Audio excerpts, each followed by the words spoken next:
ఆంధ్రప్రదేశ్ రాష్ట్రాన్ని అన్ని రంగాల అవకాశాల కేంద్రంగా మార్చాలన్న మంత్రి నారా లోకేష్ ముందు చూపుతో మరో భారీ ప్రాజెక్ట్ రాష్ట్రానికి తరలొచ్చింది. నెల్లూరు జిల్లా జువ్వెలదిన్నెలో ప్రపంచంలోనే మొట్టమొదటి అటానమస్ మారిటైమ్ షిప్ యార్డుకు మంత్రి లోకేష్ శంకుస్థాపన చేశారు.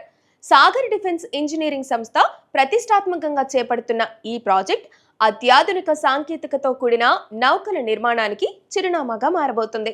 భవిష్యత్తు అవసరాలను గుర్తించి సముద్ర తీర ప్రాంతాన్ని పారిశ్రామిక కేంద్రంగా మార్చాలన్న లోకేష్ కృషితోనే ఈ ప్రాజెక్టు సాకారమవుతుంది.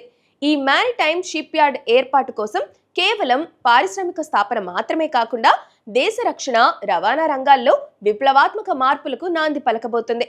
మనుషుల ప్రమేయం లేకుండా స్వయం చాలితంగా పనిచేసే నౌకలను ఇక్కడ తయారు చేయబోతున్నారు. ప్రపంచవ్యాప్తంగా ఇటువంటి అత్యాధునిక యార్డ్ మరెక్కడా లేదు.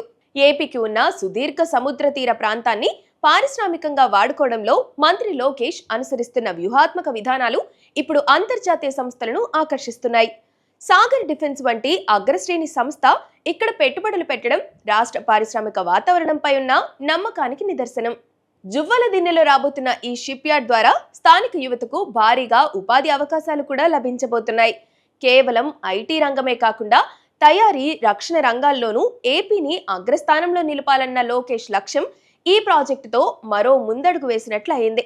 ఈ రోజు శంకుస్థాపన అనంతరం యుద్ధ ప్రాతిపదికన పనులు పూర్తి చేసి ప్రపంచ స్థాయి నౌకల తయారీని ఇక్కడి నుంచే ప్రారంభించేలా ప్రభుత్వం ప్రణాళికలు సిద్ధం చేసింది.